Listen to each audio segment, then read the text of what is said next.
Hello friends, I am Aprati. Welcome back to our channel plants space. सर्दियां शुरू होने से पहले हमने आपसे गुड़हल की यानी हिबिस्कस की एक नई वैरायटी शेयर की थी और उसको हमने पॉली बैग से निकालकर अलग अलग शिफ्ट किया था 2 पॉट्स में।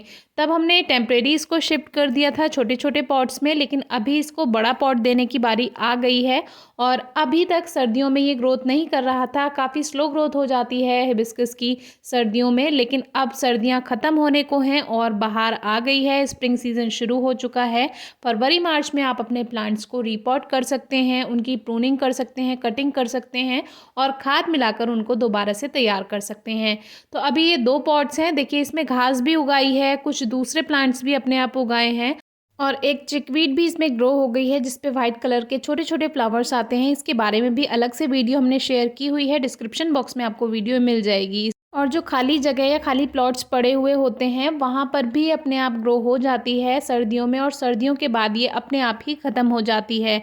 एक छोटी सी शूट आप बेबी प्लांट कह सकते हैं, वो कैलेंचो का इसमें गिर गया होगा तो वो अपने आप चलता रहा, तो देखिए अब उसमें भी कलियां बनने लगी हैं।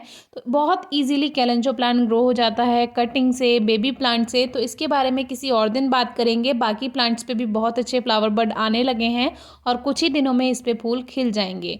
तो आज ये टॉपिक नहीं है, आज हमारा टॉपिक हिबिस्कस प्लांट पे है। तो ये जो दोनों प्लांट्स थे एक ही पॉली बैग में लगे थे, अगर आपने लास्ट वीडियो चेक की होगी तो तब हमने इसको अलग अलग पॉट में शिफ्ट कर दिया था, ये सोचकर कि कभी एक प्लांट ख़त्म हो भी जाता है तो एक प्लांट तो हमारा बना ही रहेगा, क्योंकि ये वैरायटी हमें नर्सरी में भी कहीं नहीं दिखी थी। और ये रेड कलर की गुच्छे वाली वैरायटी है, लेकिन थोड़ी सी डिफरेंट है, छोटा सा फूल आता है। तो अभी फ़िलहाल एक पॉट तैयार कर रहे हैं जो 8 इंचेस का पॉट है। 8 या 10 इंच का गमला शुरू में सही रहता है छोटे प्लांट्स को शिफ्ट करने के लिए। ड्रेनेज होल ज़रूर चेक कर लीजिए, होल होता है तो प्लांट का जो ड्रेनेज सिस्टम है वो अच्छा बनता है। और ये एक छोटा सा दिए का टुकड़ा है जो थोड़ा कर्व शेप में रहता है, तो इससे क्या होता है जो मुड़ा हुआ थोड़ा रहेगा तो ड्रेनेज सिस्टम अच्छा बनता है। पानी जो है इसमें बंधता नहीं है, एकदम से निकल जाता है। जब भी एक्स्ट्रा पानी होगा, मिट्टी में जितनी नमी की रिक्वायरमेंट होगी, ज़रूरत होगी, उतना तो वो उसमें रुकेगा, बाकी उसमें ड्रेनेज होल से बाहर निकल जाएगा। अब आज के प्लांट्स के लिए जो मिक्सचर बनाया है वो आधी मिट्टी और आधा खाद हमने मिलाया है। खाद हम मोस्टली गोबर की खाद ही यूज़ करते हैं, यानी काऊ डंग, ये इजीली मिल जाता है हमारे आसपास। बाकी वर्मी कंपोस्ट भी आप यूज़ कर सकते हैं। ये 2 खाद ऐसे हैं कि आप इसको एक मेन फर्टिलाइज़र की तरह यूज़ कर सकते हैं अपने पॉटिंग मिक्स में। तो ये मिक्सचर हमने भर दिया है। मिट्टी अगर ज़्यादा कठोर है, हमारी मिट्टी आप देखिए कितनी सॉफ्ट थी, मिट्टी ज़्यादा कठोर है तो उसमें 2 मुट्ठी रेत मिला दीजिए, जो घर में यूज़ होता है, जो कंस्ट्रक्शन में यूज़ होता है घर बनाने में, वो रेत आप मिक्स कर देंगे, मिट्टी ठीक हो जाएगी। या आसपास कहीं बालू मिट्टी है तो वो आप मिक्स कर सकते हैं, तो जो सॉइल है वो सॉफ्ट हो जाती है। अब इसको हमने बाहर निकाल लिया और एक्स्ट्रा वीड्स जो हैं उसको हटा देंगे, और एक इसमें कैलेंचो का प्लांट है उसको भी निकाल देंगे। लेकिन 2 हमें इसमें प्लांट दिखाई दे रहे थे रेन लिली के। रेन लिली में यही होता है, हमारे यहाँ सीड्स बनते हैं येलो रेन लिली में, तो उसमें वो सीड्स गिर जाते हैं इधर उधर या हवा से उड़ जाते हैं, तो वो जिस भी पॉट में या जहाँ भी गिर जाते हैं वहीं जर्मिनेशन हो जाता है। और इसी वजह से हमारे कई प्लांट्स के साथ ये छोटे छोटे बल्ब अपने आप बन जाते हैं, तो इनको अलग करना होता है, नहीं तो अगर ये ग्रोथ कर गए तो ये भी काफ़ी जगह लेने लगते हैं।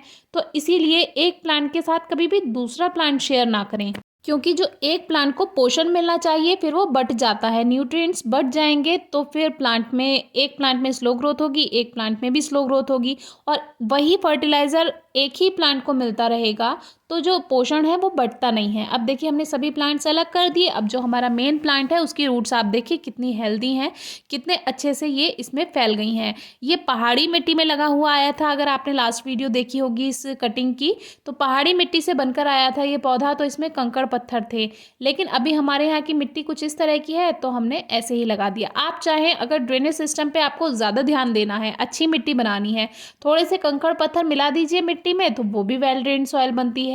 और ऐसा नहीं है कि कैक्टस या दूसरे प्लांट्स के लिए ही आप करें ऐसा, आप कोई भी पौधे के लिए ऐसा कर सकते हैं। गुलाब के लिए या गुड़हल के लिए, मोगरा के लिए थोड़े से कंकड़ पत्थर मिट्टी में मिला सकते हैं, बहुत ज़्यादा नहीं मिलाने हैं, क्योंकि खाद का और मिट्टी का जो प्रोपोर्शन है वो भी थोड़ा इक्वल होना चाहिए, तो फिर पोषण भी मिलता रहेगा प्लांट को। तो अभी हमने ये प्लांट शिफ्ट कर दिया 8 इंच के गमले में। अब हम चाहे तो रेनी सीजन में इसको शिफ्ट कर देंगे 12 इंच के गमले में, या फिर अगले साल इसको 12 इंच का गमला दे देंगे। अब जिस स्पॉट में से हमने पहला प्लांट निकाला उसी में ही अब हम छोटा वाला पौधा लगा देंगे फिलहाल के लिए। इससे क्या होगा, जो उसमें नई रूट्स बननी होंगी वो और अच्छे से बनेंगी, क्योंकि छोटे गमले से प्लांट थोड़े से बड़े गमले में आ रहा है। और कोशिश करेंगे कि जब हमारे और गमले खाली हो जाएं बड़े वाले, तो हम उसको फिर से बड़े गमले में शिफ्ट कर दें और ऐसा का ऐसा निकाल कर उसमें रख देंगे। कोई ज़्यादा इसकी रूट्स डिस्टर्ब करने की ज़रूरत ही नहीं होगी। तो आपने जो भी कटिंग से प्लांट तैयार किए हुए हैं, अब आप उनको इस तरह से शिफ्ट कर सकते हैं। और जो ये पत्तियां हैं, नीचे नीचे की पत्तियां हटा दी हैं। थोड़ा फंगल इन्फेक्शन का भी डर रहता है, बाकी ग्रोथ करने में प्लांट को आसानी होगी, तो नीचे नीचे की पत्तियां हटा दी। अब कैलेंचो का जो प्लांट अपने आप तैयार हो गया था, तो फ्लावर्स भी अब हमें देगा, तो इसको बेकार क्यों करें। तो छोटा पॉट खाली है, थोड़ी मिट्टी मिक्सचर भी बच गया है, इसको इस छोटे पॉट में फ़िलहाल के लिए लगा देते हैं। और ये हमारा तीनों प्लांट्स तैयार हो चुके हैं, कुछ भी बेकार नहीं हुआ। जो वीड हमने इसमें से निकाली थी वो भी फ्लावर्स देती है, आप चाहें तो उसको भी कहीं लगा सकते हैं। तो फिलहाल ये तीनों प्लांट्स तैयार हैं। इसमें सभी में वाटरिंग कर देते हैं, कोई रूट डिस्टर्ब नहीं की है, कोई ज़्यादा इसमें कटिंग प्रूनिंग नहीं की है, क्योंकि छोटे छोटे प्लांट हैं। अगर ये हेल्दी प्लांट होते तो इनकी कटिंग या प्रूनिंग करके इनकी शेप भी दी जा सकती थी। अभी ये ग्रोथ करेंगे, अगर हमें लगेगा कि इसमें कटिंग की ज़रूरत है तो आपसे ज़रूर आगे शेयर करेंगे। तो ये तो हमारे 3 प्लांट्स तैयार हो गए। अब ये जो वैरायटी है इसको हम खोना भी नहीं चाहते थे, इसीलिए दोनों प्लांट्स को अलग किया, नहीं तो एक साथ भी लगा रहने दे सकते थे तब। लेकिन फिलहाल के लिए हमारे दोनों प्लांट्स सेफ हैं और इसमें भी नीचे की पत्तियां हमने हटा दी हैं। और लगेगा कि इसमें कुछ एक्स्ट्रा शूट्स हैं, उनको भी हटा देंगे। तो जो स्टेम है यानी तना है, उसके पास एक जो शूट थी वो आ रही थी बहुत छोटी सी, उसको हमने हटा दिया और इसको हमने यहीं लगा दिया।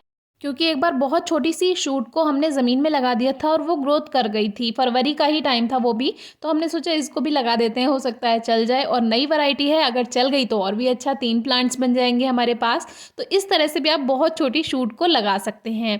अब कुछ और प्लांट्स हैं जो कि हमने कटिंग से ग्रो करना आपसे शेयर किए हुए थे। एरेंथमम है, वाइट हिबिस्कस है, क्रीम हिबिस्कस है और लेमन प्लांट की कटिंग हमने लगाई थी, उनमें भी सभी में अच्छी ग्रोथ है। तो इनको भी जब हम शिफ्ट करेंगे तो बताइएगा आपसे शेयर करें या ना करें। देखिए न्यू शूट्स इसमें आने लगी हैं। सावनी पे एक भी पत्ती नहीं बची है, तो वो सूखी हुई दिखाई दे रही है, लेकिन इसके बारे में अलग से वीडियो शेयर करेंगे। नेक्स्ट फॉल्स हेदर की हमने कुछ कटिंग्स लगाई थी, तो वो भी देखिए बहुत अच्छे से चल रही हैं। तो कटिंग वाले प्लांट कभी बेकार नहीं जाते। ये एक कटिंग है जो अभी भी हरी है, गार्डेनिया यानी गंधराज की, और ये दूसरी कटिंग है, बहुत आसानी से लग जाता है गंधराज भी कटिंग से।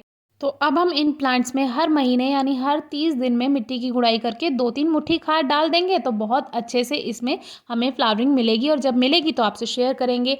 अगर आपने रूट्स डिस्टर्ब की हैं तो आप चाहें तो इसको शेड में रख सकते हैं 2-3 दिन के लिए। हमने बहुत ज़्यादा डिस्टर्ब नहीं किया है, इसीलिए हम इसको खुले में ही रखा रहने देंगे।